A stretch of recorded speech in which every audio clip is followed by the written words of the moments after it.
Selamat siang, Pak. Sudah bisa dibawakan oleh Bapak.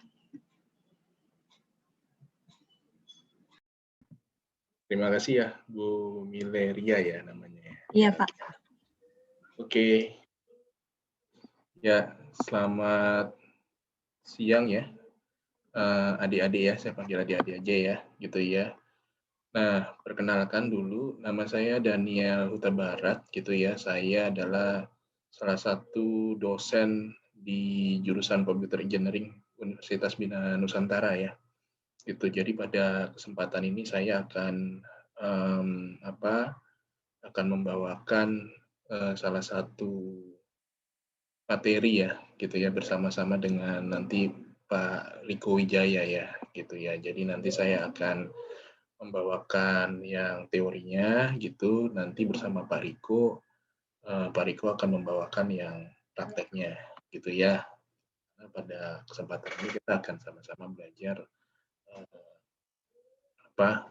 teori dan prakteknya ya. Jadi saya akan mulai aja ya, gitu ya.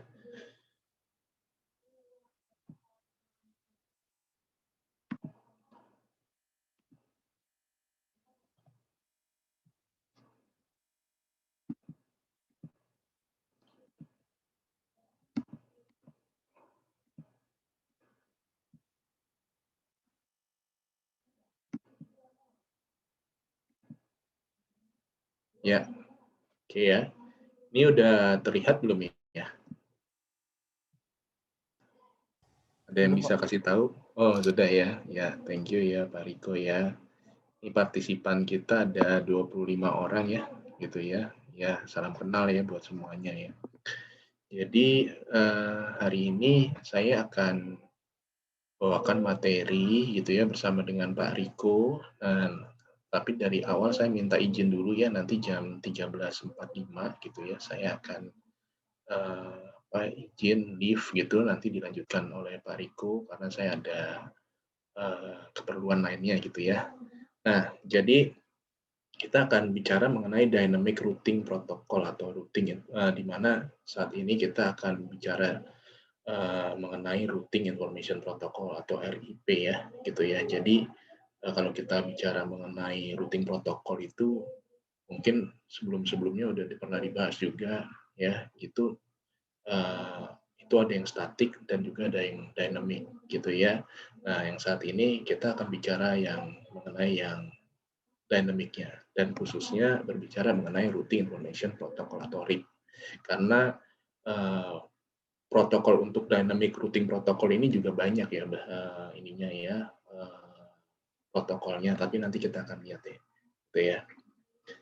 Nah, jadi ini topiknya saat ini di sesi kelima itu saya akan membawakan mengenai introduction to RIP-nya dan kemudian nanti dilanjutkan oleh Pak Riko ya mengenai how to configure RIP Dynamic Routing Protocol gitu ya. Jadi RIP itu Routing Information Protocol ya gitu.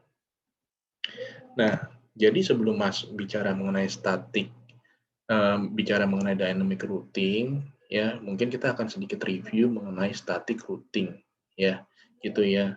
Nah, biasanya di jaringan itu, di sebuah network itu digunakan kombinasi ya, gitu, dikombinasikan static routing dan dynamic routing, gitu ya. Nah, kenapa harus dikombinasikan, gitu ya? Nah, karena apa? Karena static routing ini itu sebentar. Ya, nah karena static routing itu punya beberapa kegunaan yang masih bisa dimanfaatkan gitu deh. Nah, yang pertama itu katanya gini, providing ease of routing table maintenance in smaller network that are not expected to grow significantly. Nah, maksudnya apa? Maksudnya dengan static routing itu bisa memberikan kemudahan untuk memelihara routing table ya, gitu ya, memelihara lah kita bilangnya karena maintenance ya gitu ya, memelihara routing table untuk apa? Untuk network yang lebih kecil atau network yang kecil dan pertumbuhan networknya tuh tidak signifikan gitu ya. Nah, jadi untuk network yang kecil dan pertumbuhannya tidak signifikan gitu ya. Nah, lebih baik kita menggunakan static routing gitu. Nah, kemudian kegunaannya apa lagi gitu ya? Masih digunakan dalam hal apa? Nah, static routing ini masih digunakan dalam hal melakukan routing ke atau dari stub network gitu ya, stub network atau jaringan stub gitu ya. Nah, stub network itu apa? Stub network itu saya bisa gambarkan aja misalnya sebuah network gitu ya, sebuah jaringan yang ketika ketika informasi itu keluar dari jaringan tersebut menuju misalnya transit network gitu. Nah, itu hanya ada satu jalur masuk dan keluar gitu, hanya jalur itu doang.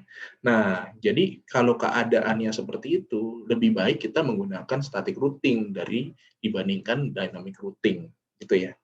Nah, mudah-mudahan paham nih ya. Jadi ada satu network gitu yang terhubung keluar gitu ya ke namanya transit network misalnya kita bilang begitu.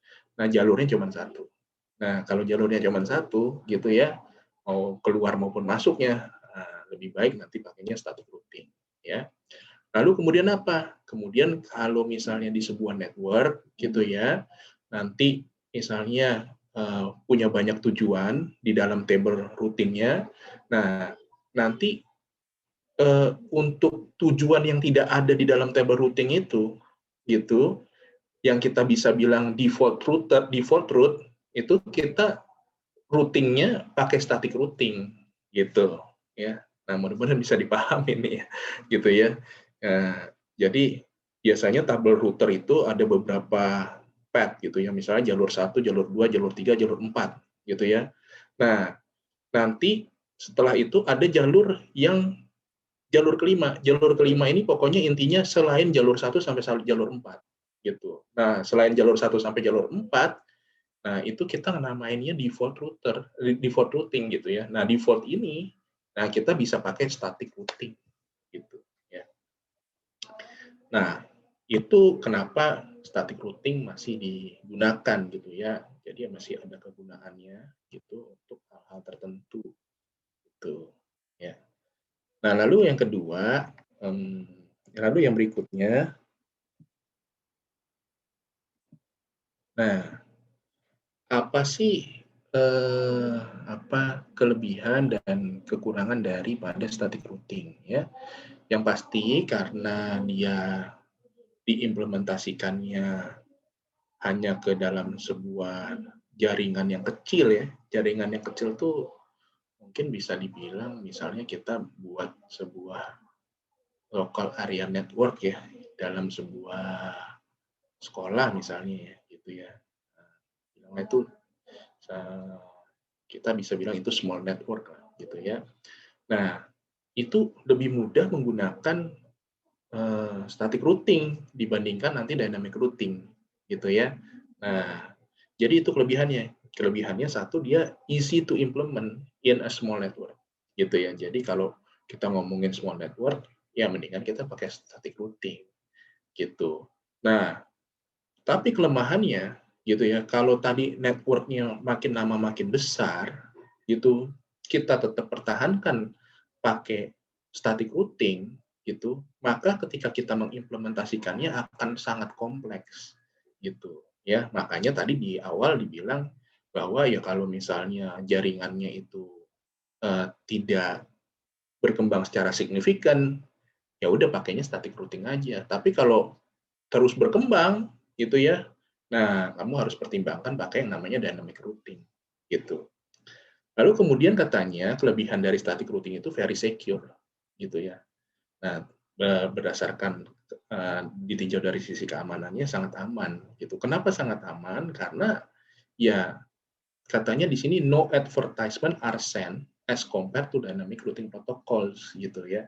Karena kalau di dynamic routing protocols tuh ada routing information yang dibagikan antara satu router dengan router yang lain gitu. Nah, karena ada pertukaran informasi ini, nah itu bisa kita anggap tidak secure gitu ya apabila ada informasi-informasi yang diberikan membahayakan jaringan, nah, misalnya gitu ya.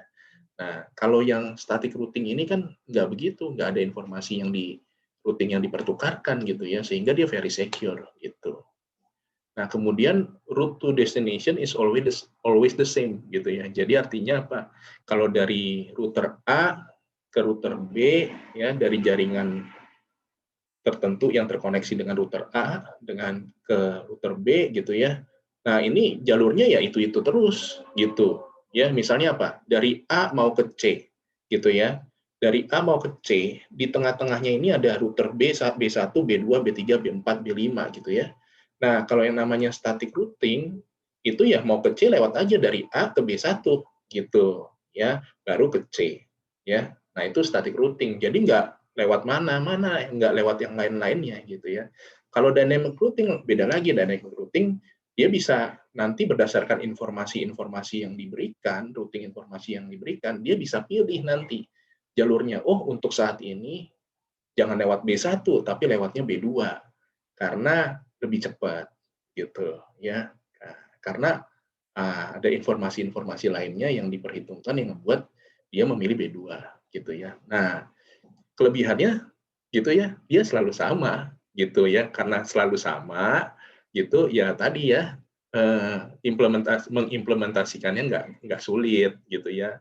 Nah, tapi ya ketika ketika apa, ketika ada perubahan gitu, perubahan routing, nah yang jadi masalah adalah apa, kita harus merubah routing-nya ya itu secara manual gitu, secara manual kita rubah routing-nya gitu. Jadi kalau misalnya tadi A ke B1 ke C gitu ya, A mau ke C itu harus dari ke B1, itu sekarang dirubah nih karena B1-nya misalnya lagi masalah. Oh, berarti saya harus lewat B2 nih. Nah, saya harus kerjain tuh gitu secara manual. Ya, nggak bisa lewat B1 tapi lewat B2 gitu ya. Jadi harus ada manual intervention namanya ya, to require to reroute traffic gitu. Nah, kamu bayangkan kalau yang harus di-reroute banyak, ya kan capek kan, gitu kan. Nah, tapi kalau di dynamic itu jadi kelebihannya, gitu. Ya kan, dia nggak perlu reroute secara manual, gitu. Ya. Lalu kelebihannya di static routing apalagi? Dia nggak perlu pakai routing algorithm, gitu ya, or update mechanism, ya. Sehingga apa? Sehingga resource dari CPU sama RAM-nya aman ya, ya tidak tidak terpakai gitu lah ya kan. Nah, tapi kalau kita ngomongin dynamic routing gitu, maka di situ ada routing algorithm gitu. Nah, sehingga ketika ada routing algorithm berarti ada proses yang harus dilakukan dan membutuhkan tadi ya perhitungan-perhitungan CPU atau RAM tadi, resource tadi dia butuhkan itu gitu ya.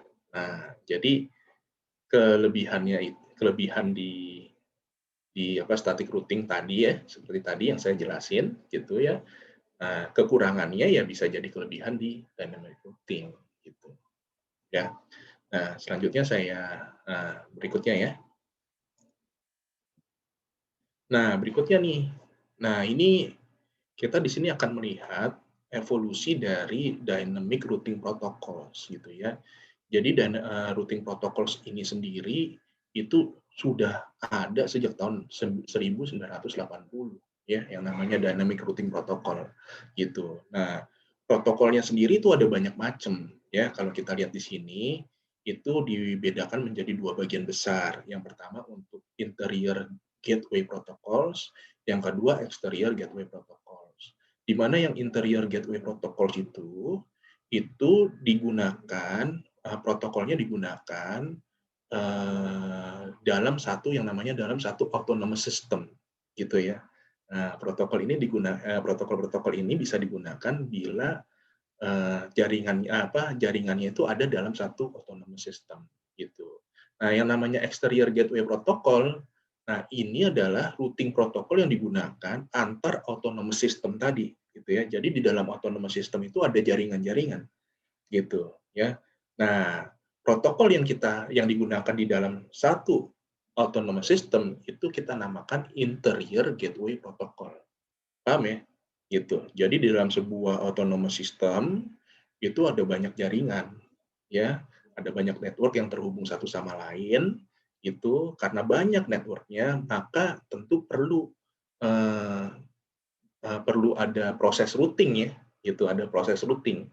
Nah, untuk menentukan proses routingnya, di mana setiap router akan mengenerate routing table, diperlukanlah yang namanya protocols. Yang dipakai adalah interior gateway protocols. Nah, kalau untuk yang antar autonomous system, gitu, antara jaringan yang ada di dalam autonomous system dengan jaringan di autonomous system yang lainnya, itu kita pakainya exterior gateway protocol.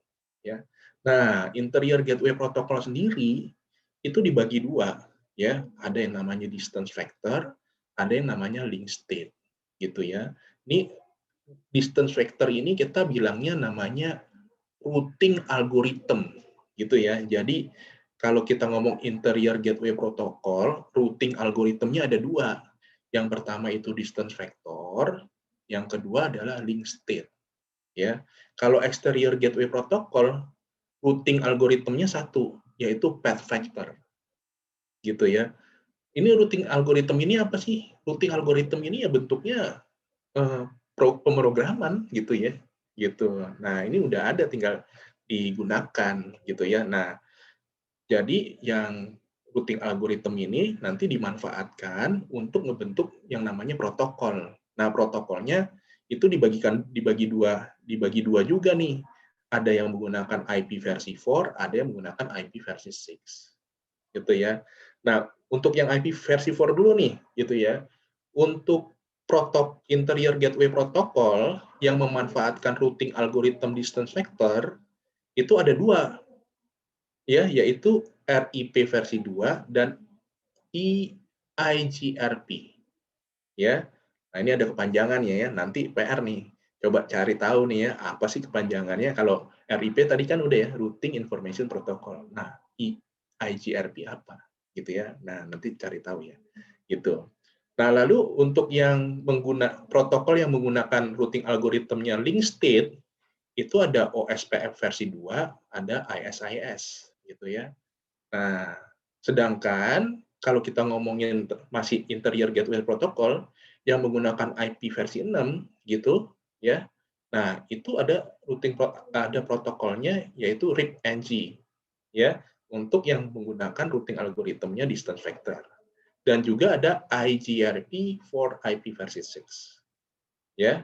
Nah, untuk yang link state itu ada OSPF versi 3, ada juga yang ISIS for IP versi 6, ya. Nah, kalau untuk yang exterior gateway protocol, ya, yang IP versi 4-nya itu protokolnya namanya BGP4. Kalau yang IP versi 6-nya BGP-MP. Ya, jadi banyak nih protokolnya, gitu ya, banyak protokolnya. Nah, nanti masing-masing protokol ini ya digunakan sesuai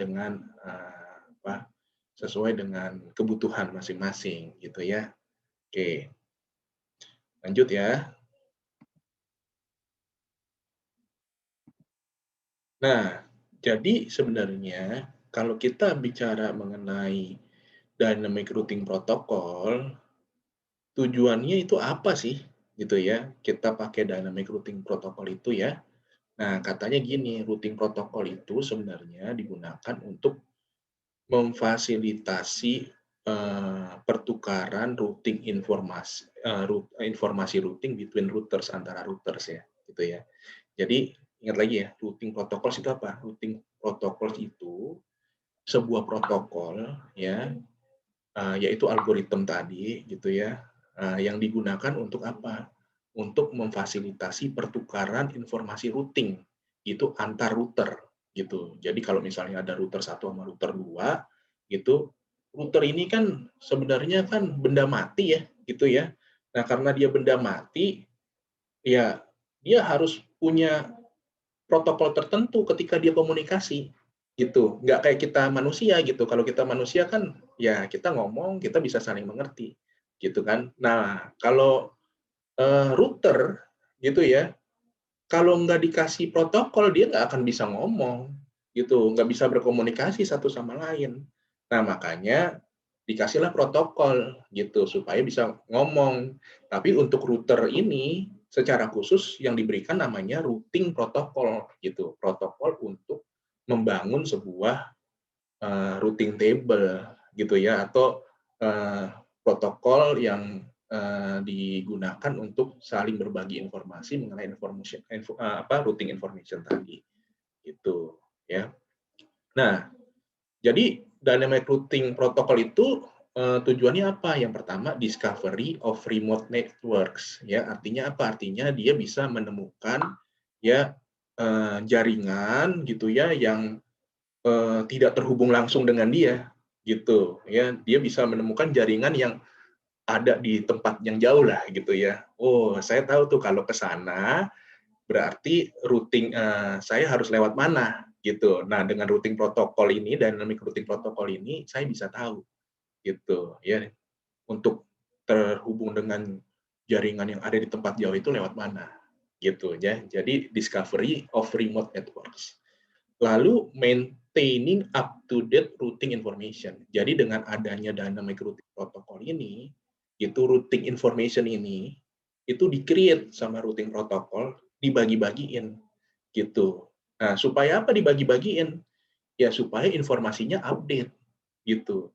Jangan sampai kalau dari A mau ke C gitu ya, tadinya lewat B1, terus kemudian ada masalah di B1. Sekarang harusnya lewat B6, B5 nih gitu. Nah, jadi nanti router yang di A harus tahu gitu bahwa sekarang ini kalau mau ke C lewat B5 gitu, jangan lewat B1 lagi. Nah, jadi routing protokol ini fungsinya seperti tadi itu gitu ya. Memberitahu menyampaikan informasi bahwa ada perubahan-perubahan routing loh gitu. Jadi kamu harus ikutin nih perubahannya gitu ya. Jadi ada maintaining up to date routing information gitu ya. Lalu dia bilang apa? Choosing the best path to destination network. Nah, enaknya pakai routing protokol sini gitu Kak. Nanti ketika sebuah informasi itu mau disampaikan, mau dikirim ke sebuah tujuan gitu, ya dengan bantuan routing protokol kita tahu gitu best path-nya, jalur terbaiknya itu lewat mana gitu ya. Nah, routing protokol tuh akan ngitungin calculating gitu ya semua informasi yang dibutuhkan untuk menghitung best path-nya gitu ya. Nah, lalu yang kemudian berikutnya ada apa? Ability to find a new best path if the current path is no longer available gitu. Nah, artinya apa? Artinya dia nggak hanya bisa menghitung best path saat ini gitu, tapi kalau ada perubahan dia akan menghitung lagi dan menemukan best path yang terbaru gitu ya, jalur terbaiknya gitu ya. Nah, kira-kira ada pertanyaan nggak nih mengenai purpose of dynamic routing protocols? Ada pertanyaan? Oke, kalau nggak ada pertanyaan, saya coba tanya nih, gitu ya. Di sini ada yang namanya Kalika nggak? Ada Kalika dari SMA Cikal Harapan?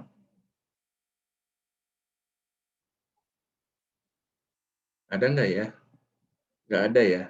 Oh, ya, oke lah. Satu lagi ya, coba saya tanya nih. Jordan, ada nggak? Jordan Vieno, si Mamora dari Cikal Harapan juga nih. Ada nggak yang namanya Jordan di sini?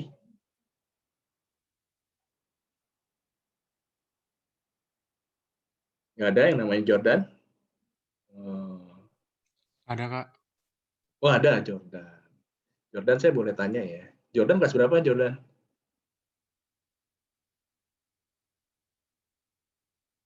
Halo, Kelas Jordan. 10, Kak. Oh, kelas 10. Oke. Jordan, saya mau tanya dong. Ya, kalau dynamic routing protocol untuk IP versi 4, salah satunya apa ya? Kalau kamu bisa sebutkan protokolnya namanya.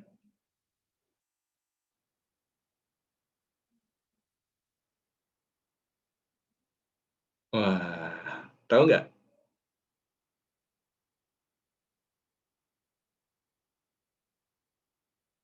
Oke, belum tahu ya, gitu ya. Nah, salah satunya namanya RIP ya, RIP nih, Routing Information Protocol yang mau kita bahas saat ini ya, gitu ya. Nanti di apa dipraktekin bersama-sama dengan Pak Riko ya, gitu ya. Tapi kita ngomongin teorinya dulu ya.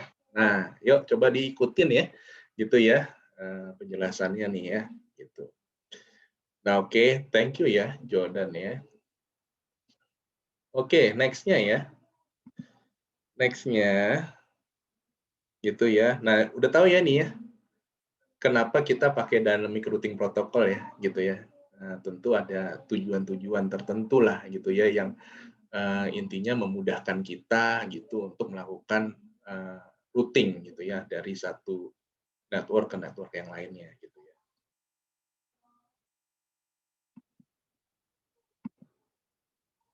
Nah, ini salah satu ini katanya advantage of dynamic routing ya gitu ya. Nah, ini salah satunya ini ada beberapa keuntungannya. Ya, pertama katanya kalau dynamic routing protocol itu kelebihannya adalah automatically share information about remote network. Ya, jadi kita karena dia secara otomatis gitu ya menyebarkan informasinya gitu. Nah, tentunya kita akan terbantu gitu ya untuk menemukan sistem menemukan best path-nya tadi gitu ya. Nah, jadi itu dilakukan secara otomatis tuh pertukaran informasinya ya. Lalu kemudian kelebihannya lagi katanya determine the best path to each network and add this information to their routing table. Ya, artinya apa? Artinya dengan dynamic routing ini ya kita bisa sistem atau jaringan bisa menentukan ya jalur terbaik ke setiap networknya itu seperti apa ya. Kemudian best part-nya ini nanti juga dimasukkan ya ke dalam routing tables-nya gitu ya. Nah, kalau dibilang compared to static routing, dynamic routing protocol require less administrative overhead gitu ya. Jadi dia administrative overhead-nya tuh lebih sedikit daripada static routing gitu. Nah, ini kelebihan-kelebihannya. Lalu katanya help the network administrator manage the time consuming process of configuring and maintaining static routes ya. Jadi artinya karena ini semua prosesnya udah otomatis, nah jadi network administrator jadi terbantu gitu ya untuk memanage yang static routing-nya, karena yang dynamic routing-nya udah secara otomatis dilakukan by sistem ya, by protokol tadi gitu ya. Dilakukan oleh dynamic routing protocol tadi. Jadi untuk yang static routing-nya dia bisa fokus di situ gitu ya. Jadi terbantu gitu untuk manage yang static routing-nya, nggak usah mikirin lagi yang dynamic routing-nya gitu. Oh, ini ada nih. Oh iya ya, silakan ya. Oke, nah berikutnya ya. Berikutnya ini dynamic routing advantage and disadvantage ya.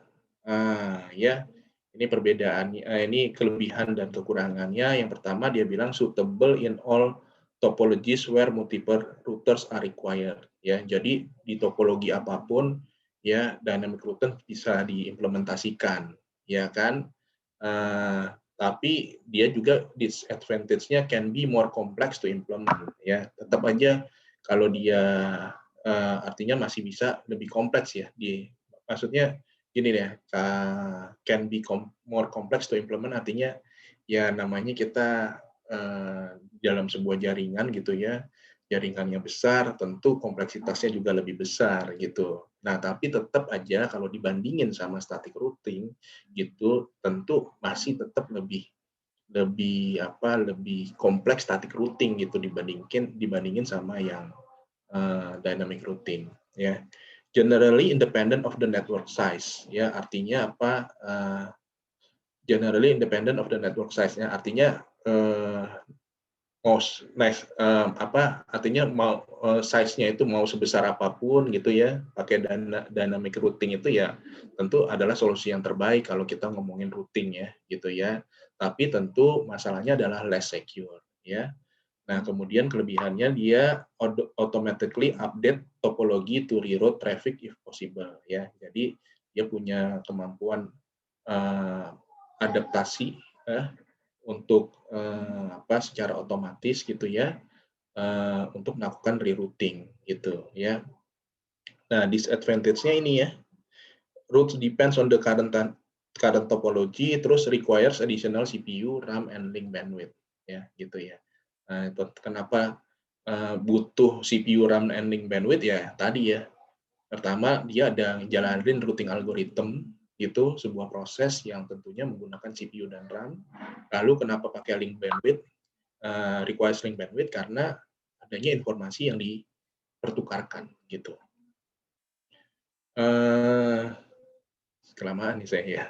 Dynamic routing protocol operation ya gitu. Nah, ini operationnya nih gitu. Gimana sih cara kerjanya routing protocol ini gitu ya.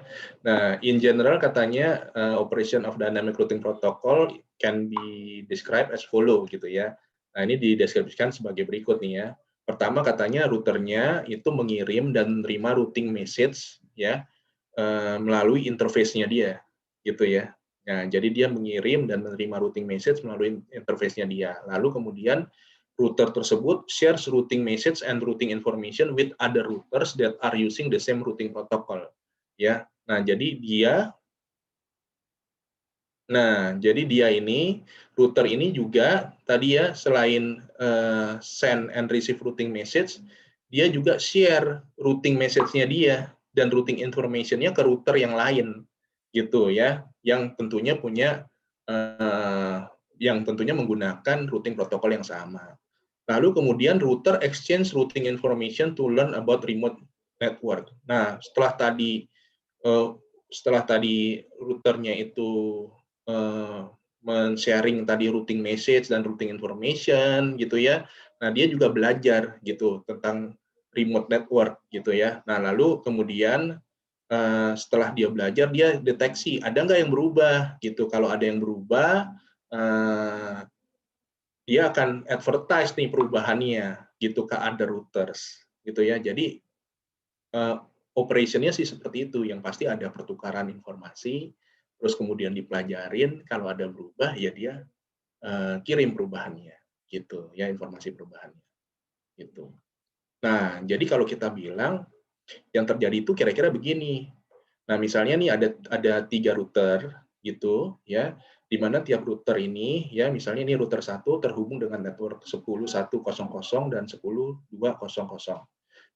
melalui fast Ethernet 00 dan serial ya, sini ya, serial interface 000. Nah, lalu router 2 begitu ya, terhubung dengan network ini dan terhubung dengan network ini melalui serial interface ini dan serial interface ini.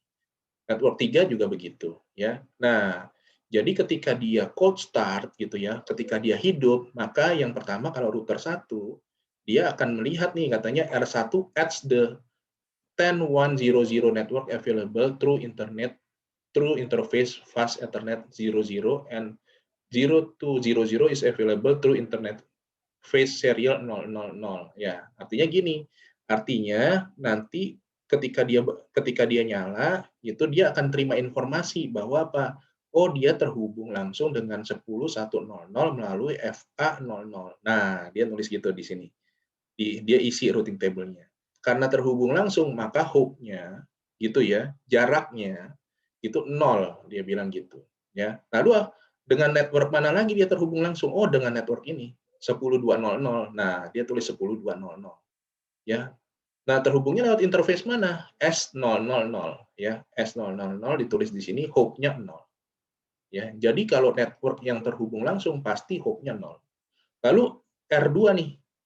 Yang di R2 ada informasi apa di routing table-nya? Ini routing table ya, gitu ya. Oh, ya udah dia tahu bahwa apa? Bahwa dia terhubung langsung dengan 10.200 melalui serial interface S000 gitu ya. Ini ada chat, kenapa chatnya? Oh, oke.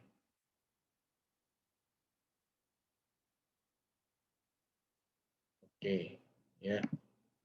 Nah, lalu R3 gimana? R3 terhubung langsung dengan 10300 dan 10400. 10300 melalui ini, serial interface ini, 10400 melalui fast Ethernet ini. Ya. Nah, itu ketika terjadi cold start. Gitu ya. Nah, lalu ini routernya running RIP versi 2 ya, gitu ya. RIP versi 2. Lalu apa yang terjadi setelah dia tahu, setelah dia bentuk setelah cold start, dia bangun bangun routing table-nya seperti ini. Lalu kemudian yang dilakukan adalah Nah, yang dilakukan adalah network discovery nih, gitu ya. Dia mau mencari network yang ada di sekitarnya, gitu ya. Nah, jadi yang dilakukan R1 nih ya, untuk sementara kita lihat saat ini R1 dulu. R1 katanya dia mengirimkan update tentang network 10100 gitu melalui serial interface ini, gitu ya. Jadi dia mengirimkan update-nya gitu karena dia tahu 10100 ini dari FA00, maka ketika mengirimkan update dia nggak kirim update dari sini lagi, tapi dia kirim update-nya dari serial interface 000. Nah, dia kirim tuh 10100, ya kan? Lalu dia lakuin apa lagi? Dia kirim juga update about network 10200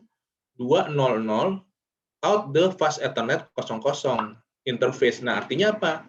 Karena dia terhubung dengan ini, ya, dengan jaringan ini 10200, maka jaringan ini juga dia advertise kemana? Ke sebelah sini, gitu, ke jaringan yang ada di 10100 gitu ya, ke sebelah kiri melalui apa? Fast Ethernet 00, gitu, ya. Lalu kemudian selain mengirimkan update information tadi, dia juga nerima nih, gitu, nerima informasi, gitu, nerima informasi dari mana? Dari R2, gitu. Yang dia terima informasinya dari R2 apa ya? Yang dia terima informasi dari R2 itu adalah yang ini, 10300, gitu ya, 10300. Ya kan, tadi kalau kamu lihat yang waktu pada cold start tadi, ya kan, ada di R2 ini hanya ada ini, gitu, ya. Tapi dia tahu bahwa 10200 kan dia kasih ke kiri, dia taunya dari S00 ini, maka dia nggak akan kirimkan lagi melalui sini, gitu. Yang ini dia kirimkan ke R3 gitu ya, ke network 10300 gitu ya, melalui ini gitu ya. Tapi kalau kita ngomongin R1 saat ini, pasti R1 itu mendapatkan informasi dari R2 yaitu informasinya yang ini gitu ya, 10300 gitu. Jadi dia terima tuh 10300 dari R2. Nah, karena dia terima S10300, dia lihat routing table-nya. Ya, kalau sebelumnya ya, kalau kamu lihat tuh, kan nggak ada ya 10300 kan. Yang punya 10300 tuh yang ini doang, R2 gitu. Nah, R2 ini kirim ke R1 gitu, melalui ini gitu ya. Nah, R2 itu kirim 10300 ke R1. Tapi dia nggak kirim ke R3 gitu, karena dia tahu 10300 itu dari interface-nya yang ini gitu. Jadi dia kasih lewat interface yang berbeda. Jadi dia kasih send update ke R1 yaitu 10300 gitu ya. Nah, sehingga ketika dia terima 10300 dia cek ya, oh nggak ada nih. Kalau nggak ada berarti saya perbarui routing table saya masukin yang baru nih. Nah, saya tahu bahwa ini 10300 saya terima dari S000, tapi hop-nya 1. Gitu. Kenapa 1? Ya, tadi dikirim dari R2, hop-nya 0.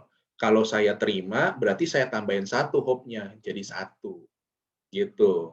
Ya, kalau tadi kan dia ngirimnya ini kan, hop-nya 0. Ketika diterima sama router 1, maka saya tambah hop-nya 1, karena tadinya 0. Gitu. Itu yang di R1 ya, gitu ya. Itu yang di R1. Gitu. Nah, lalu yang di R2 gimana? Di R2 juga gitu. Dia pertama send update nih. Yang 10300 di-update kemana? Ke kiri kan? Gitu kan? Ke serial 00. Gitu. Lalu send juga apa? yang 10200 dikirimnya mana? Ke sini, ke kanan. Ya, melalui S001 ya, dia send-nya gitu ya. Lalu dia nge-receive apa? Dia receive dari R1 nih, ya. Dia receive dari R1 yang mana? Ini atau ini? Yang 10100. Dia receive 10100 dari R1. Ya kan? Lalu dia lihat, di table saya ada nggak ya 10100? Nggak ada. Karena nggak ada, ditambahin nih 10100 sama dia di sini. Ya. Nah, kamu lihat ya, tadinya nggak ada tuh dia tuh, nggak ada 10100 ya. Gitu. Tapi karena dia baru receive dari R1, maka dia tambahin. Oh, akhirnya dia kasih tahu hop-nya 1. Saya tahu 10111 ini ada saya akan kalau ada 10111 ini ada di sebelah kiri saya gitu ya, ada di sebelah kiri karena saya akan mengirimnya melalui S000 ya, dan saya tahu itu ada hop-nya 1, artinya nggak terhubung langsung dengan saya gitu, tapi dia pasti terhubung langsung dengan R1 gitu ya. Nah, kayak itu ngebacanya gitu ya. Lalu kemudian dia bilang apalagi receive update from R3 about network 10400. Nah, lihat ya. Jadi R3 ini ngirimin informasi ke R2 gitu tentang 10400. Dia lihat 10400, oh nggak ada juga ya. Ya udah saya tambahin 10400 di sini. Gitu. Lewatnya mana? Lewat serial 001. Ya kan? Nah, hop-nya saya tambahin 1 gitu ya, berubah ya 10400-nya nih, yang tadinya 0 jadi 1 sekarang gitu ya. Oke, nah kemudian setelah itu ada network discovery-nya yang berikutnya, yaitu yang di R3. Kalau di R3 dia send-nya yang mana? Send-nya 10400. Kemana dia kirim? Lewat ini gitu kan, lewat S001. Lalu dia ngirim apa lagi? Ngirim 10300 lewat mana? FA000. Lalu dia terima mana? Dia terima mana? Terima 1020 dari R2 ya. Nah, dia terima 10200 ya lewat nanti serial 0001 gitu, hop-nya 1. Nah, ini network discovery namanya gitu. Dia ada semuanya, dia tahu gitu apa yang terjadi selanjutnya. Nah, selanjutnya adalah exchanging routing information gitu ya. Dia akan ini R1 nih ya, dia lakuin apa? Update lagi, dia kasih update lagi 10100 gitu ya ke S00 gitu. Lalu kemudian send update lagi yang mana nih 10200 ke sini ke kiri ya kan. Nah, dia receive update nanti dari mana? Dari R2 ya tentang 10400 ya. Nah, dia receive update dari R2 tentang 10400. 10400 ini yang di sini ini kan R2 tuh terimanya dari sini kan. Gitu. Jadi yang dikirim ke R1 itu adalah yang bukan dari S00 gitu. Jadi, oh ini saya kirim lagi ke R1 gitu. Karena nanti R1 itu dapat 10400 yang tadinya nilainya 1 dari R2, maka ketika nyampe di sini 10400-nya ditambahin 1 lagi nilainya jadi 2. Nah, gitu loh. Algoritmanya tuh kayak gitu. Nah, kamu bayangin kalau kamu ngembangin protokolnya ya, kamu programming gitu. Ya kan? Nah, itu tentu tingkat dewa lah ya, gitu ya istilahnya. Nah, karena apa programming yang kamu buat itu dipakai di jaringan gitu ya. Tapi konsep berpikirnya tuh seperti tadi, ya. Nah, teruslah di exchange routingnya sampai nanti dia converge namanya ya. Jadi masing-masing tuh sudah mengirimkan informasinya, terus sudah tahu bahwa tidak ada perubahan lagi. Nah, namanya convergence gitu, convergence ya gitu. Nah, apa sih convergence itu? Nah, mungkin ini yang terakhir, setelah itu dilanjutkan oleh Pak Riko ya gitu ya. The network is converged when all router have complete and accurate information about the entire network ya. Jadi ketika sebuah router itu udah tahu informasinya gitu ya, yang komplit dan akurat mengenai network yang ada di sekitarnya, maka dia pada state namanya convergence gitu ya. Nah, jadi dia bilang gini, convergence time is the time it takes routers to share information, calculate best path, and update their routing tables. Itu satu. Dua, a network is not completely operable until the network has converged. Ya. Jadi kalau sebuah network itu nggak akan bisa beroperasi ya, gitu ya, kalau misalnya belum routing table-nya ini belum convergence lah, dibilang bisa begitu ya. Jadi belum komplit lah pertukaran informasinya ya, gitu. Nah, jadi kalau pertukaran informasinya udah komplit, barulah bisa jaringan tuh bekerja dengan barulah jaringan bisa digunakan untuk untuk berkomunikasi ya, gitu ya, antar device gitu ya. Oke. Lalu convergence properties include the speed of propagation of routing information and the calculation of optimal paths.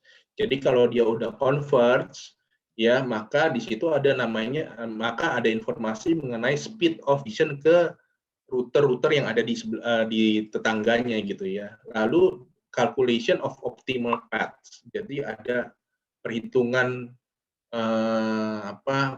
perhitungan apa tuh path ya, path itu ya tadi ya ya apa namanya path itu jadinya saya lupa tuh ya, paths lah ya gitu ya, yang optimal gitu. Nah kalau udah itu kalau pakai untuk melakukan routing gitu ya. Oke, saya pikir Pak Riko saya sampai sini dulu Pak. Mungkin Pak Riko bisa lanjutkan Pak. Ya, baik Pak. Nah, saya akan lanjutkan ke... Ya, Ini kok ya. feedback ya? Jadi adik-adik sebentar Pak Riko. Saya mohon pamit ya, nanti dilanjutin Pak Riko untuk menyelesaikan materi ini ya. Terima kasih ya semuanya atas perhatiannya. Silakan Pak Riko dilanjutkan ya. Saya Oke. Halo? Suara saya terdengar? Dengar, Pak. Oh ya. Oke. Ini...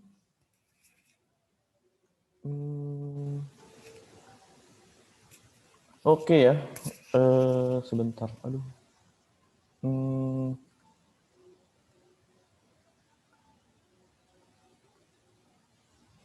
Untuk praktikum, saya sebetulnya nggak usah khawatir ya adik-adik ya. Untuk praktikum itu sebetulnya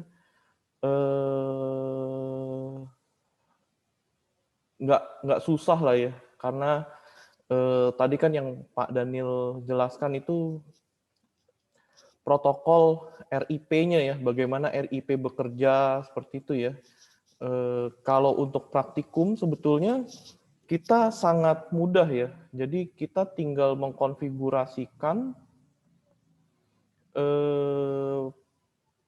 router kita, gitu ya. Kita konfigurasikan router kita. Nah kemudian tadi ya secara teoritis jalan kerjanya itu ya sudah secara otomatis bekerja gitu. Jadi memang mungkin untuk teorinya memang agak perlu lebih banyak membayangkan lah ya, mungkin agak abstrak gitu ya. Tapi kalau di praktikumnya mudah-mudahan adik-adik bisa mengikuti dengan lebih lancar ya, karena step-stepnya itu lebih ada step-stepnya lah gitu ya, dan tidak sesulit yang mungkin kalian pikirkan gitu ya. Nah ini untuk praktikumnya saya sudah membuatkan paket tracernya ya, jadi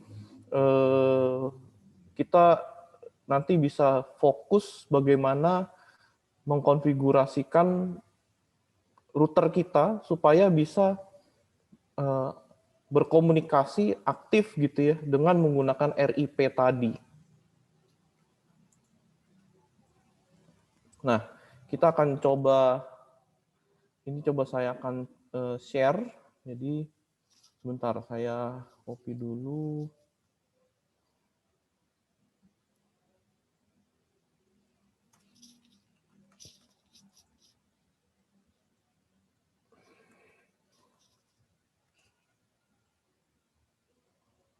Default root. Ya ini saya, sorry.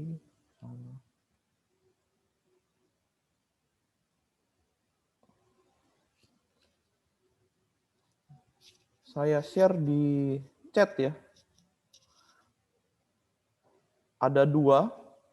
Kita akan coba dulu yang PRK 51 with default root. Jadi silakan dibuka, diekstrak dulu. Kemudian seharusnya isinya ini ya. Saya bisa share.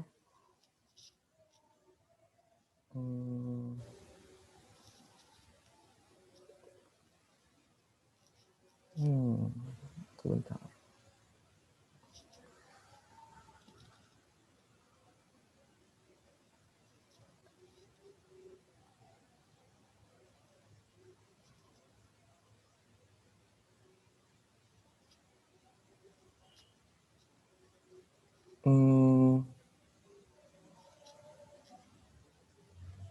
Mana ya? Share screen. Oke. Jadi di dalam file yang saya kirim di chat itu ini ya, PRK 5.1 with default root, dan satu lagi PRK 5.2 gitu ya. Jadi di PRK 5.1 ini isinya adalah ini ya. Jadi ini ada pertemuan 5, ini PKA-nya, paket tracer-nya. Silakan diklik saja gitu ya, diklik saja. Ini adalah pre-configured. Artinya saya sudah memberikan IP dan lain-lain ya. Kita hari ini fokus di konfigurasi RIP-nya saja gitu. Nah, kemudian di sini ini ada notepad yang isinya ini apa namanya? Konfigurasi dari si routernya ya. Konfigurasi si routernya. Jadi di sini ada router yang kita anggap sebagai internet gitu ya. Kemudian ada router 0 dan router 1 gitu ya. Nah, kita akan fokus di router 0 dan router 1 gitu ya, di router 0 dan router 1. Nah, jadi PKA ini sudah saya konfigurasi sampai di ini ya, di atas komentar bagian yang perlu ditambahkan. Jadi misalkan ini ya, contohnya router 0 ini, router 0 di sini, router 0 di sini saya sudah konfigurasikan sampai sini gitu ya. Nah, nanti kita coba bagian yang perlu ditambahkannya ya.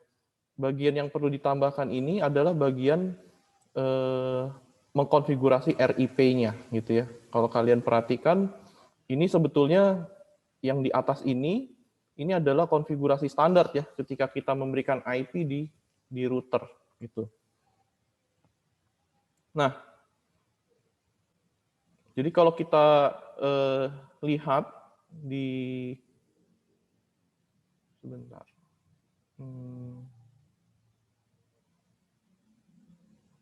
Sesi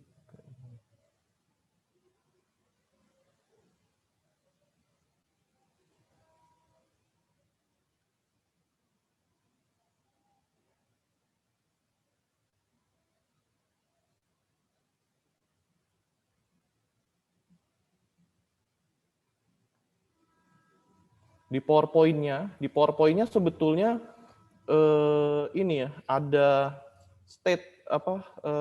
penjelasan detailnya gitu ya untuk step-stepnya. Tapi ya ini ya, mulai dari slide 25. Slide 25 ini adalah bagaimana kita mengkonfigurasikan si router dengan routing protokol RIP-nya gitu ya. Cuma kan kalau kita hanya melihat slide kurang seru ya. Jadi lebih baik kita langsung coba aja nih gitu. Oke. Kita coba dengan menggunakan case ini ya, praktikum 51. Jadi kalau kita lihat di praktikum 51 ini, ini ada 2 buah router ya, kemudian ada 2 buah switch dan 4 buah PC ya, di mana ini ada 3 buah jaringan. 3 buah jaringan ya, ini sesuai dengan warnanya ya. Gitu. Sesuai dengan warnanya. Nah, gambar ini saya simulasikan di paket tracer saya ya, seperti ini. Nah, kemudian untuk mensimulasikan default route, saya menambahkan router internetnya, gitu ya. Nah, yang saya maksud sudah pre-configure itu ya ini ya, contohnya misalkan PC 0. PC 0 ini saya sudah berikan IP-nya ya. 192.168.2.2, subnet mask 255, 255, 2550, default gateway 192.168.21. Artinya kita hari ini nggak usah pusing dengan IP-nya gitu. Kita hanya fokus di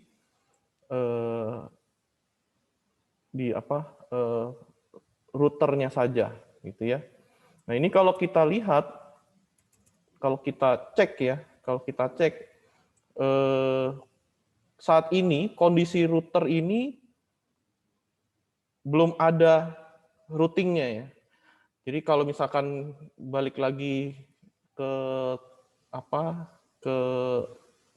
materi yang lalu, routing table itu kan digunakan router untuk meneruskan paket data ya, khususnya meneruskan paket data ke jaringan-jaringan yang tidak terhubung langsung gitu. Kalau di router ini belum ada routing table-nya, artinya dia tidak bisa kirim data ke jaringan yang lain ya, selain jaringan yang terhubung langsung. Jadi kalau kita lihat di sini, router 0 ini terhubung langsung dengan 192.168.20 ya, jaringan warna kuning, dan terhubung dengan 192.168.10 jaringan warna biru. Ini terhubung langsung. Artinya apa? Kalau terhubung langsung, tadi ketika dinyalakan, sebetulnya dia sudah langsung cold start dan langsung ke mendeteksi ya, langsung mendeteksi terhubung dengan jaringan-jaringan yang terhubung langsung dengan dirinya gitu. Nah, tapi dia belum mengetahui nih 2 jaringan yang lainnya, yang warna oranye dan juga jaringan yang ke internet gitu. Nah, akibatnya apa?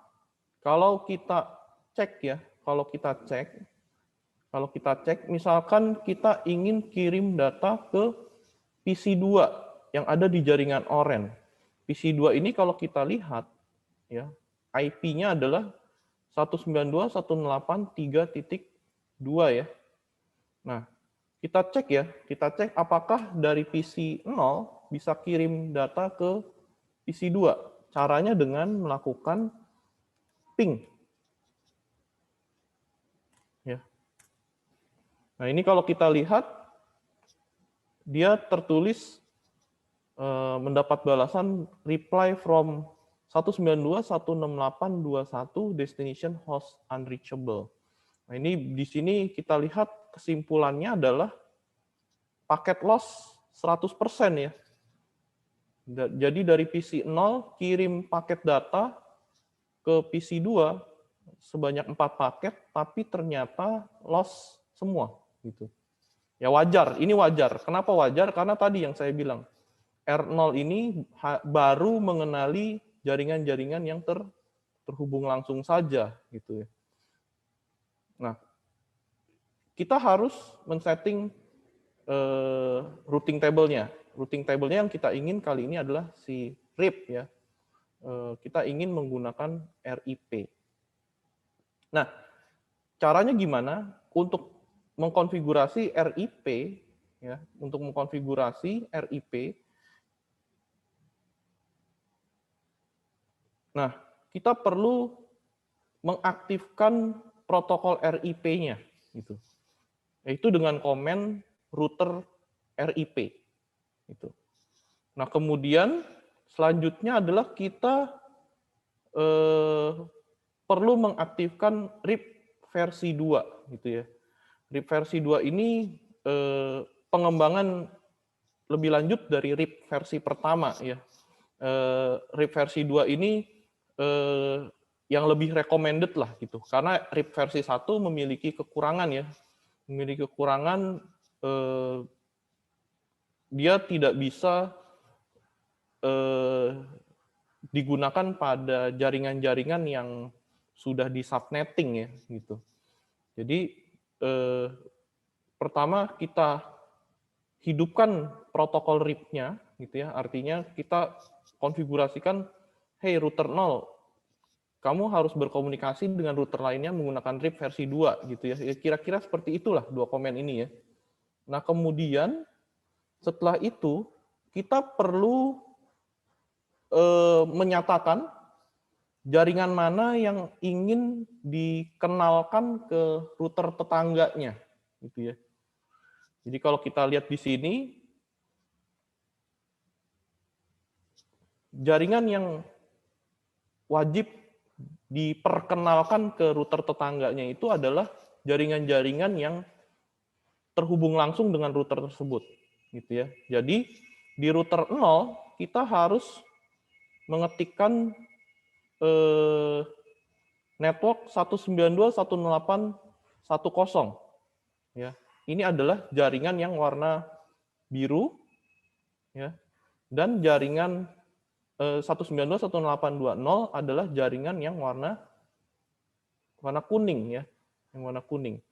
Jadi maksud dari 2 komen ini adalah router 0 akan memperkenalkan jaringan ini ke router tetangganya gitu ya. Tadi kan Pak Daniel sudah menjelaskan pertama dari cold start dia mengenali jaringan directly connected-nya, kemudian terjadi proses pertukaran data gitu ya. Pertukaran data ini yang dimaksud adalah pertukaran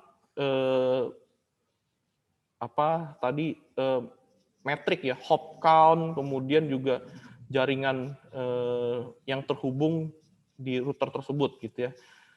Seperti itu. Jadi kita menambahkan atau menstate bahwa router 0 perlu memperkenalkan 2 buah jaringan ini ke router tetangganya. Seperti itu. Nah, kemudian komen ini passive interface gigabit 00 ya. Ini adalah suatu komen yang kita gunakan di router RIP ya, untuk menonaktifkan advertisement-nya. Jadi ketika si router tadi memperkenalkan jaringan yang directly connected, itu kita sebut dengan istilahnya dia mengadvertise jaringannya ya, memperkenalkan jaringannya ke router-router tetangganya.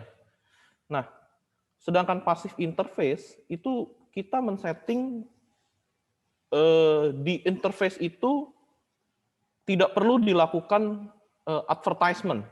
Kenapa? Karena kalau kita lihat ya, gigabit 00 itu adalah yang ini. Ya, ini adalah interface gigabit 00. Nah, setelah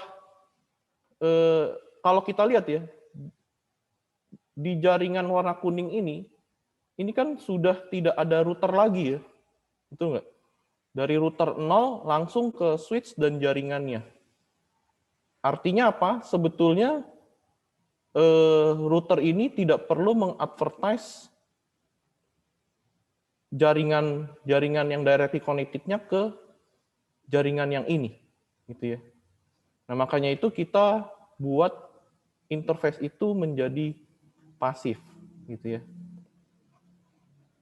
Nah, kemudian komen ini adalah digunakan untuk supaya mensupport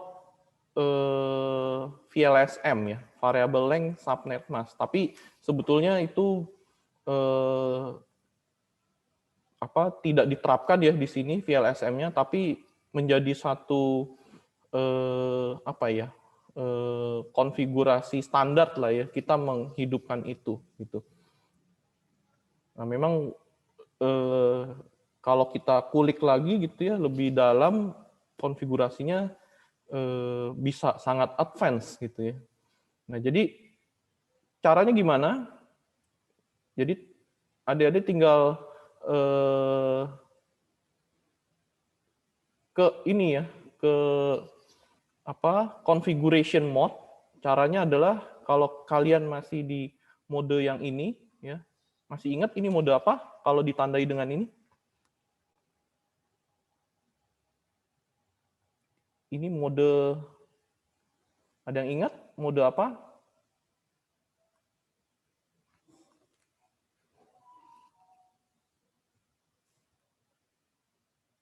Mungkin ada yang masih ingat, kalau kita di router, kemudian simbolnya adalah seperti ini.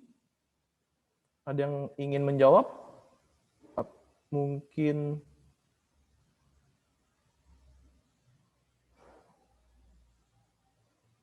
Giovanni, masih ingat? User EXEC bukan, Pak? User? EXEC. User EXEC. Apa tuh?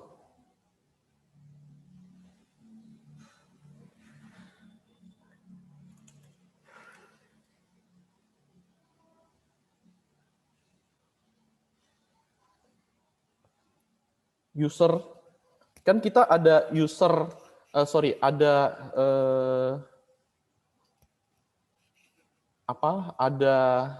user privilege mode gitu ya. Nah, kemudian ada configuration mode, kemudian ada special configuration mode gitu ya.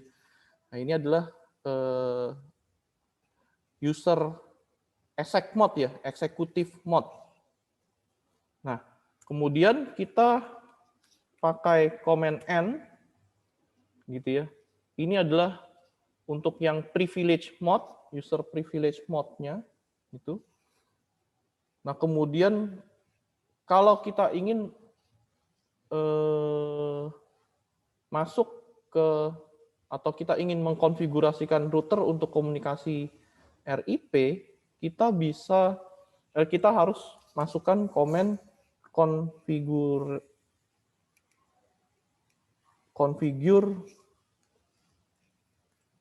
terminal gitu ya. Configure terminal ini adalah global configuration mode ya. Di global configuration mode ini baru kita bisa mengaktifkan si RIP-nya. Jadi kita tinggal router RIP ya. Router RIP, kemudian di sini kita masuk ke specific configuration mode. Kenapa disebut spesifik? Karena ini tidak hanya config ya, tapi ada config router. Ini berarti kita sudah masuk ke specific configuration mode. Di sini kita tambahkan version 2. Ya. Nah, ini kita ingin dengan dua komen ini, ya tadi ya, kita mengkonfigurasikan router kita untuk berkomunikasi dengan RIP versi 2. Nah, kemudian kita ketik network yang terhubung langsung dengan router 0. Ya. Network yang terhubung langsung dengan router 0, yaitu 192.168.1.0. gunanya adalah supaya router 0 ini memperkenalkan network ini ya, network 192.168.1.0 dan 2.0 ke router tetangganya. Nah, kemudian kita passive interface gigabit 00 dan no auto summary gitu. Ini adalah konfigurasi di router 0. Ya. Nah, bagaimana kita mengecek routing table di router 0? Caranya adalah dengan kita ke privilege mode, kemudian kita ketik IP, show IP root, ya, show IP root. Nah, di sini kita lihat, di sini yang terinstall adalah ini ya. Ini adalah bentukan dari routing table ya di device kita. Jadi kalau kita lihat di sini, yang C ini adalah jaringan-jaringan yang directly connected ke router 0. Kalau kita lihat 192.168.1.0/24 itu adalah yang biru. Kemudian 192.168.2.0/24 itu adalah yang kuning. Jadi kalau kita lihat di sini, kita lihat ya. Kalau kita lihat di sini ya, di routing table ini, ada nggak jaringan yang warna orange?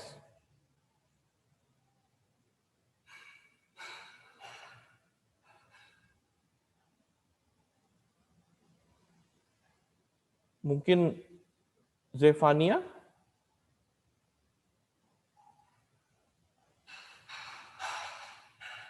Jaringan orange itu berapa? Kalau kita lihat ini.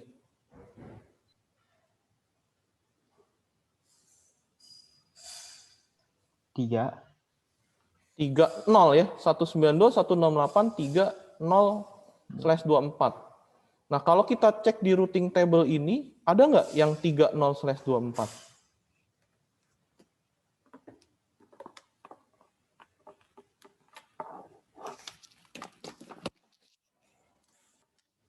Ada nggak? Nggak ada. Nggak ada ya. Nah, nggak ada. Padahal kita udah hidupin tuh RIP-nya tadi ya.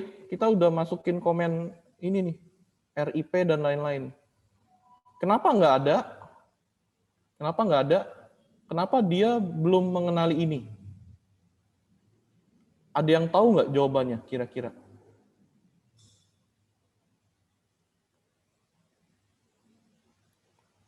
Mungkin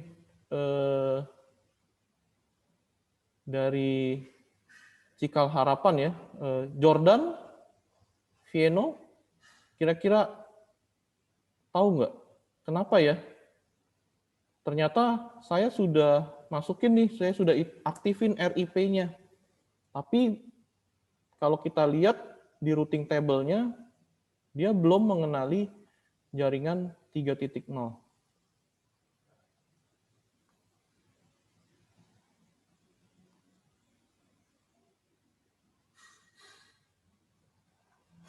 Kira-kira kenapa?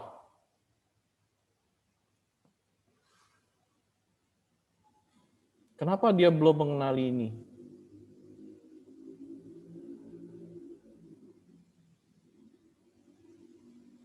Nah, ini mungkin saya bisa menganalogikan gini ya. Menganalogikan gini. Kalau misalkan router 0 ini adalah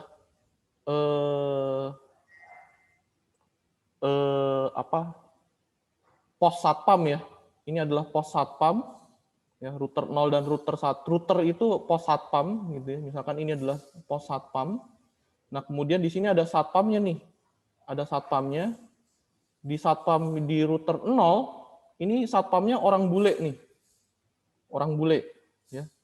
Di router 1 satpamnya itu orang Indonesia. Ya kan? Kemudian si bule ini ngasih tahu ke router 1 dengan bahasa Inggris. Ya. Nah, ini orang Indonesia ini nggak bisa bahasa Inggris. Kira-kira si router 1 ini paham nggak apa yang dikatakan oleh si satpam bule? Enggak. Nggak paham ya, karena beda bahasa. Betul ya, beda bahasa. Nah, sama juga ya dengan yang ini, kita tadi sudah men-setting router 0 ini dengan RIP ya. Dia ingin komunikasi nih dengan protokol RIP. Tapi di router 1, kita belum konfigurasi RIP-nya. Jadi dia tidak bisa berkomunikasi. Maka apa yang harus kita lakukan? Kita harus setting di router 1 ini protokol RIP-nya juga, gitu ya. Jadi tadi kita baru kenapa 3.0 belum dikenali router 0 karena router 0 ini dan router 1, router 0 dan router 1 belum bisa berkomunikasi ya, karena kita baru setting di router 0 saja. Maka yang perlu kita lakukan adalah ya kita harus konfigurasikan di router 1 juga RIP-nya gitu ya, supaya router 0 menggunakan bahasa RIP nih, router 1 menggunakan bahasa RIP juga. Jadi dia bisa berkomunikasi ya. Jadi kita lakukan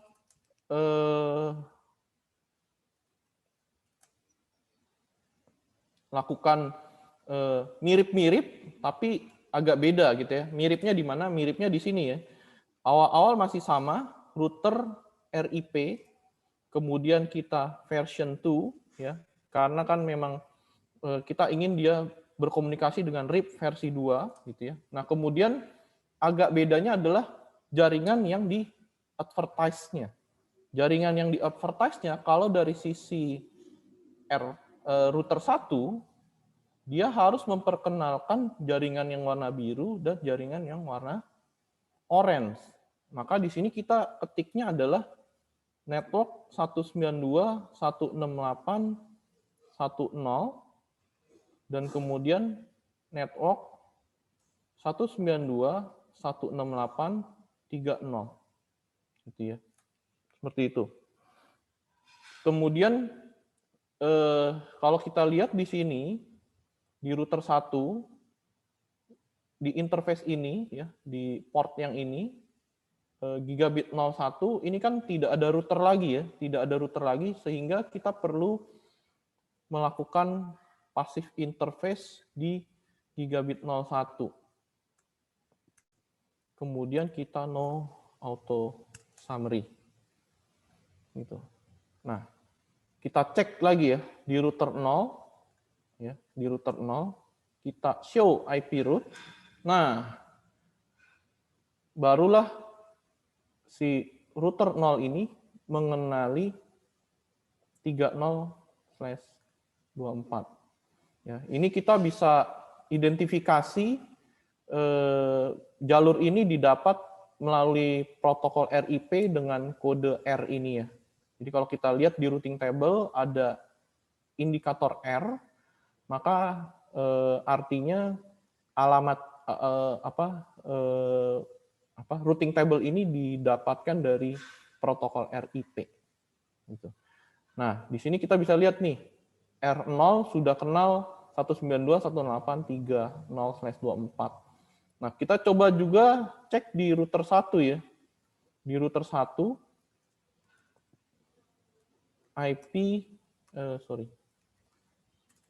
show IP root. Ya, di show IP root. Nah, ini kita bisa lihat dia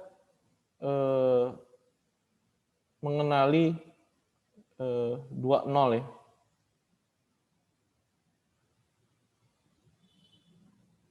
Dia sudah mengenali 20 nih.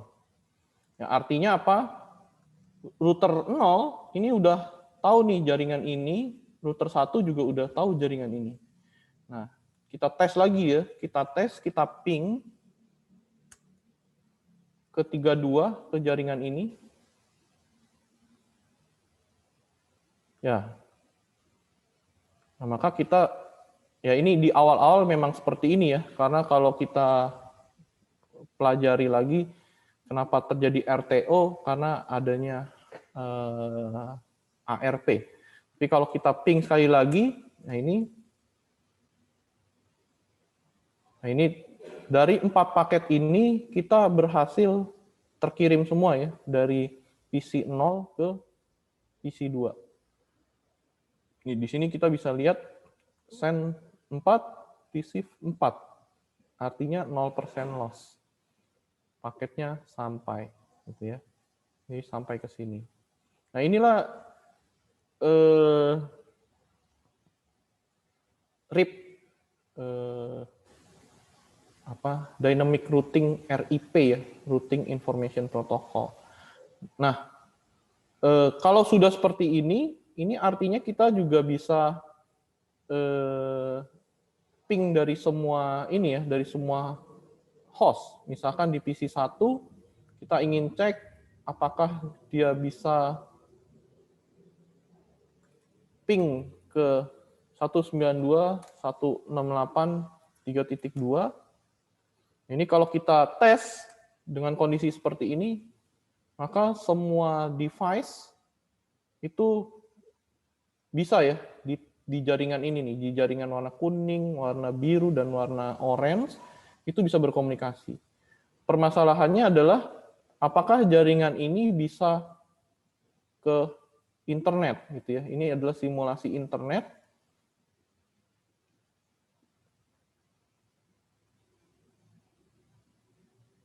Kita cek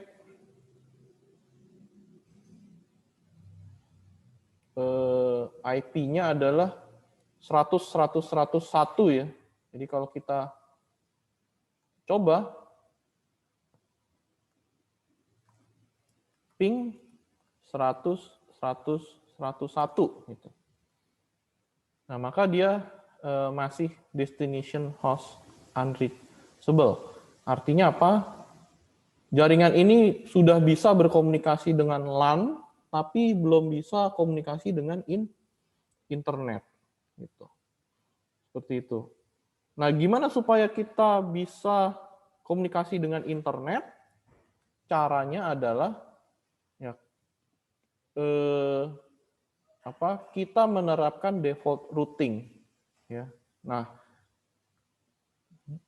di topologi ini si router 1 ini kan yang terhubung dengan internet ya. Ini yang terhubung internet, maka kita setting default route-nya itu di router 1. Caranya ke configuration terminal lagi, kemudian kita pakai IP route 00. Ini untuk ke internet itu kita berikan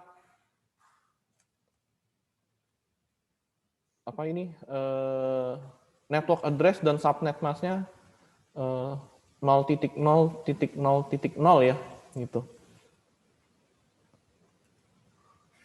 Kemudian kita lihat di sini ya, kalau ada paket yang menuju internet, maka router 1 ini akan mengirimkan paket tersebut ke jalur ini, betul ya, ke jalur ini.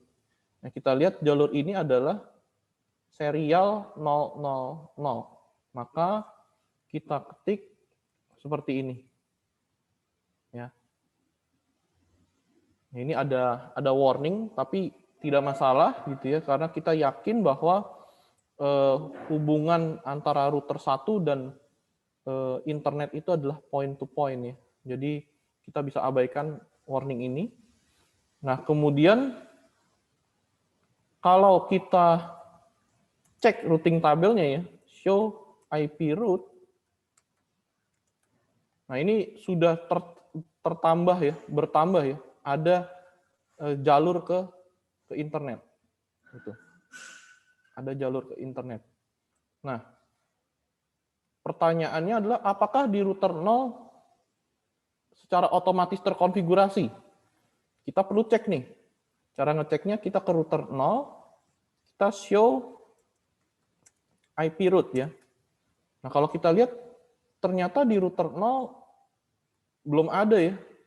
Ternyata default route itu istilahnya tidak di-advertise, tidak diperkenalkan ke router tetangganya, gitu ya. Secara default tidak diperkenalkan ke router tetangganya, ya kan? Ya ini buktinya di router 0 nggak ada jalur ke internet ya, gitu. Nah, caranya gimana supaya router 1 ini memperkenalkan jalur ke internet? Caranya adalah dengan ke router RIP, ya. Kemudian kita tambahkan default information originate, ya, default information originate. Komen ini digunakan untuk mengadvertise default route ya, menggunakan RIP. Nah, ketika kita aktifkan ini, maka router 1 ini akan kirim data ya, akan kirim jalur ke internet itu lewat mana. Gitu. Kita bisa cek lagi di router 0, kalau kita show IP route, nah ini ada jalur ke internet yang didapatkan dari komunikasi RIP. Gitu. Nah, artinya apa? Jaringan kita saat ini sudah ready ya. Dia bisa komunikasi di LAN dan juga bisa komunikasi ke internet. Nah, kita coba kita ping ke 100 100 101. Kita lihat di sini dia kirim 4, receive 4, loss 0%. Nah, ini seperti itulah RIP dan penggunaan default route pada RIP ya. Kalau kalian sudah mengkonfigurasi seperti ini, berhasil di simulasi ini, ya mudah-mudahan berhasil juga di dunia realnya ya, di alat sebenarnya gitu. Karena sebetulnya paket tracer dengan alat sebenarnya atau real devices-nya itu tidak ada beda, gitu ya. Tidak ada beda. Kalau kalian bisa mengkonfigurasikan router dan alat jaringan di paket tracer ini, saya jamin 99% harusnya bisa, gitu ya. 1%-nya kenapa? 1%-nya ya masalah fisikal. Masalah fisikal itu artinya apakah nanti cablingnya, gitu ya, kabelnya salah colok, salah penggunaan kabel atau kabelnya rusak dan lain-lain. Nah itu yang menyebabkan tidak berhasil biasanya gitu. Tapi kalau dari sisi konfigurasi semuanya sama. Sampai sini ada pertanyaan? Mudah-mudahan bisa memahami dan bisa mempraktekkan gitu ya di rumah. Silakan.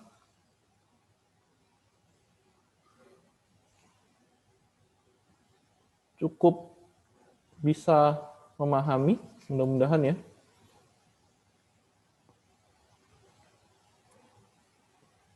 Kalau tidak ada pertanyaan, mungkin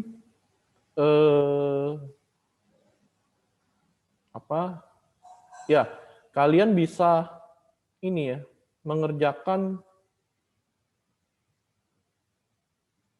yang PRK 5.2 ya. Kalau sudah selesai, silakan bisa kirim ke email saya sebagai nilai tambah lah gitu ya. Saya share lagi, email saya adalah riko.wijaya@binus.edu. Ya.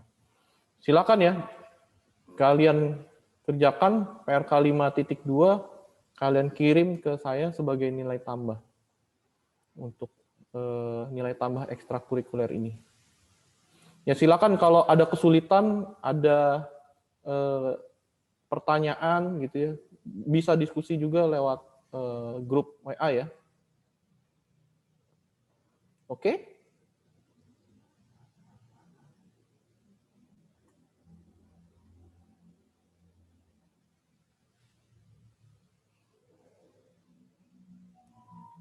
Kalau tidak ada pertanyaan, mungkin saya tutup pertemuan kita hari ini. Terima kasih bagi adik-adik yang sudah hadir, mendengarkan dan mengikuti ya dari awal sampai akhir. Mudah-mudahan bisa bermanfaat. Sehat selalu. Sampai jumpa lagi di pertemuan selanjutnya ya. Thank you semuanya.